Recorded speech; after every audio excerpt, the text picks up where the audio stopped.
What's good, YouTube? Welcome back to another episode of Lose Takes. Today we will be discussing: is Luka getting carried? As you know, Mavericks just played two games. Sunday, extraordinary win versus Denver, and last night versus the Spurs. Kyrie's clutchness. So, if you haven't been paying attention, Kyrie historically is a great clutch player. He has his moments, especially his days when he was with Cleveland, with LeBron, if you don't know, in the 3-1 comeback.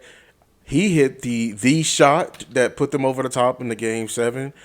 Yeah, and then last comes to Kyrie Irving. Now, just to add, the Mavs this year, just a stat, the Mavs are number one in the clutch this year. We're at 20-8. We have a 71% win percentage in the clutch. I think this stat, this is a very confident stat if you're a Mavs fan going into the playoffs. It just speaks on to how versatile this team is offensively in the clutch. I think that's my main gripe. I think I come away, stats only tell one side of the story. That when it comes to can our team go get a bucket, just plain and simple, same black and white, I think we have so many ways that we can because we have two extraordinary playmakers and two extraordinary shot creators on at the helm, and Luka and Kyrie, the duo in particular. It's just whoever has the hot hand, whoever's being unselfish. I think that's just. I think the hardest part is just the decision making coming down the stretch. But when we have that figured out, I think there's no one who can defend us. We're gonna give a bunch of defenses problems. Another stat. This is all according to ESPN. Is Luka is top two in the clutch. So I know I've been seeing a lot of Mavs fans on Twitter, with these past two games, are saying like, hey, is Luka falling off? Is Kyrie carrying Luka? No. And in this game versus Denver, he had, just to add, Luka had about 37.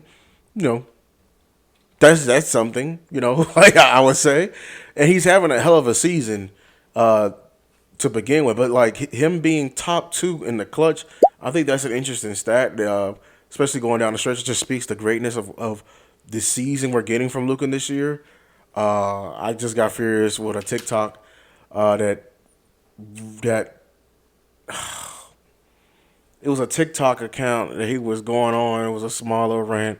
I don't know why I gave them my energy, but he was speaking to the fact that Luka's play is for, the semantics and everything like that. And his play doesn't translate into winning, and it constantly gets compared to James Harden, which I really hate that conversation because they're still two completely different players. Not to mention James Harden's most of his game.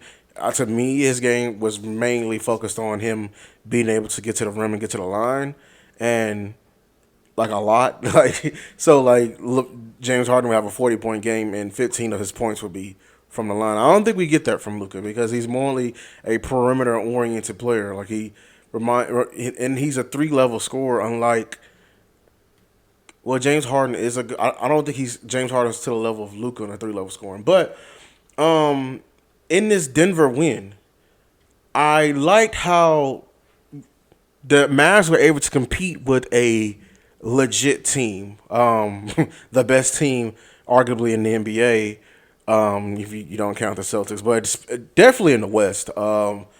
I hate the narrative as soon as we won and as soon as this shot happened that the Denver had an off game. Oh, everything like no, no, no. Do not say that now because I saw in the game when we had it, we were up about 10-11, and then the heroics, the championship pedigree of Denver willed them back into that game, and then the conversations just went back to normal. But when the outcome didn't go in their favor, they immediately went, oh, this is an outlier. It wasn't an outlier.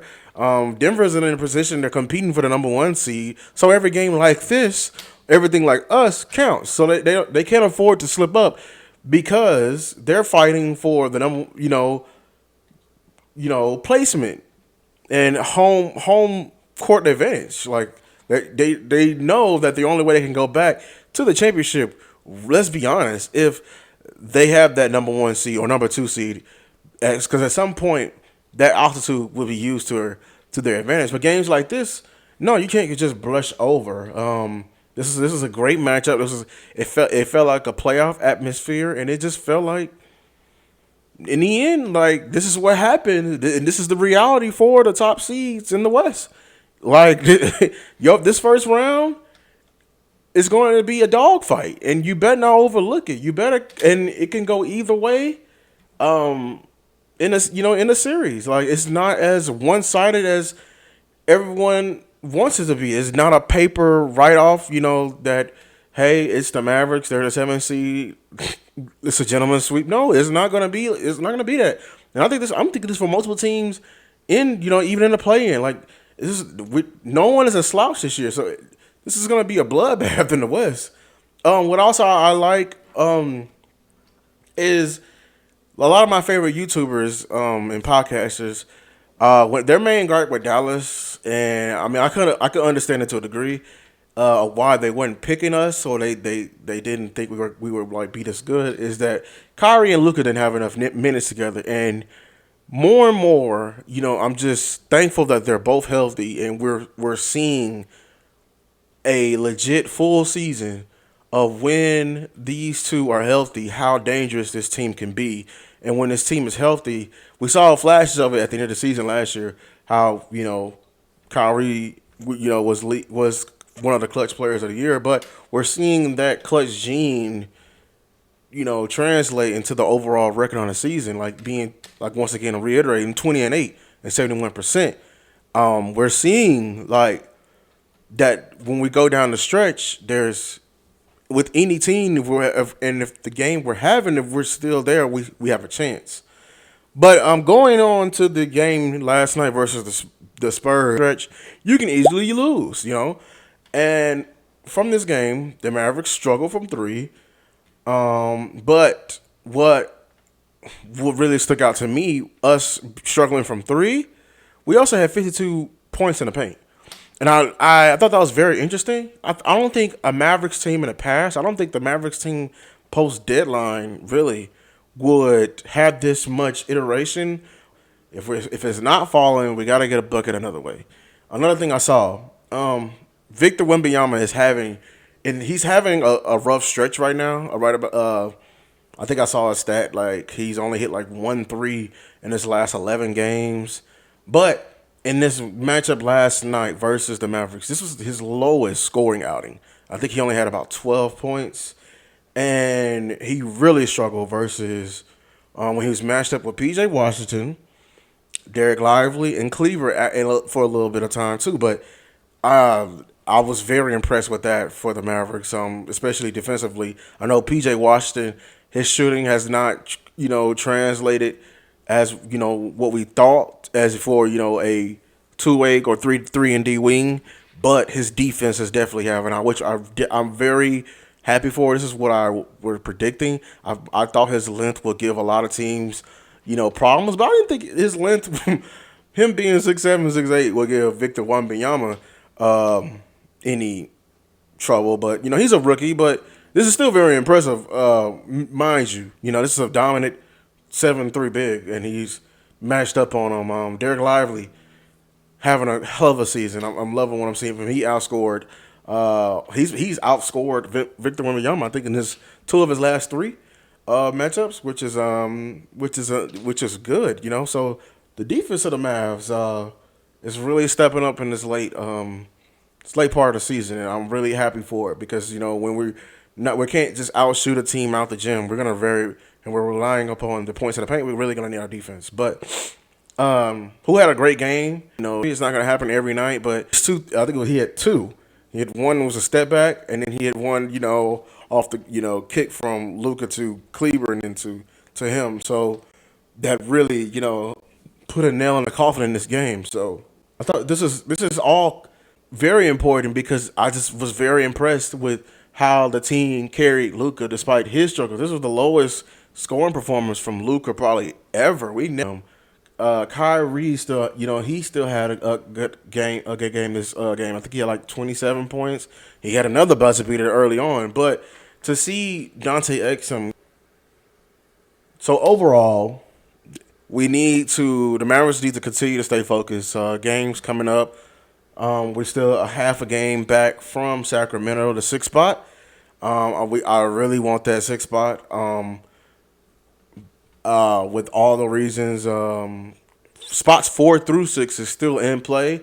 I want these spots for one, for Luka's MVP case, because I think that's the main counter argument to Luka's MVP case. So if we get spots 4 through 6, I think that deads all those counter arguments, and I don't think anyone else's arguments match up to what Luka did this season. I think the only bias they have against Lucas is the winning aspect, and despite not having the context of this being a bloody West, and how the separation between the fourth seed and the 11th seed is like 2.5 games.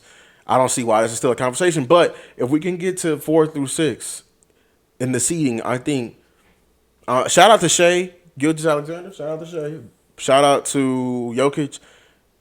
But Jokic even said it. Luka should be the MVP because his numbers, on top of what the Mavericks went through this season, it's a lot like when Jokic won his first MVP. Like how the team was injured and he was still able to propel them and keep them afloat. That's what Luka did this season. We have had so many injuries this season, even to Kyrie, and we were still Luka kept us in that 7 to 9 range.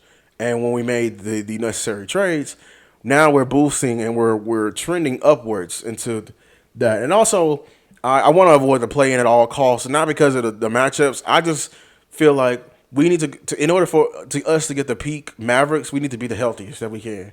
And in order to be the healthiest, the easiest way to do that is to play less games. So yeah, but overall, we having a solid season. We need to stay focused. We cannot get worried and look at other teams. It's this such in this tight of a race. We cannot look at what other teams are doing. We have to keep looking on, beating the teams in front of us. We have one of the easiest schedules left, but I don't want to hear that because this is the end of the season. So a lot of players can come on who have been struggling all year because of these empty stats, empty calories, and we just need to get everything. We need to eat we don't need to be looking at everyone else's plate. We need to be focused on the food on our plate. And if the Mavericks can do that, we should have we should be in good shape moving forward. Thank you for tuning in again. Make sure you like and subscribe. Until next time, peace.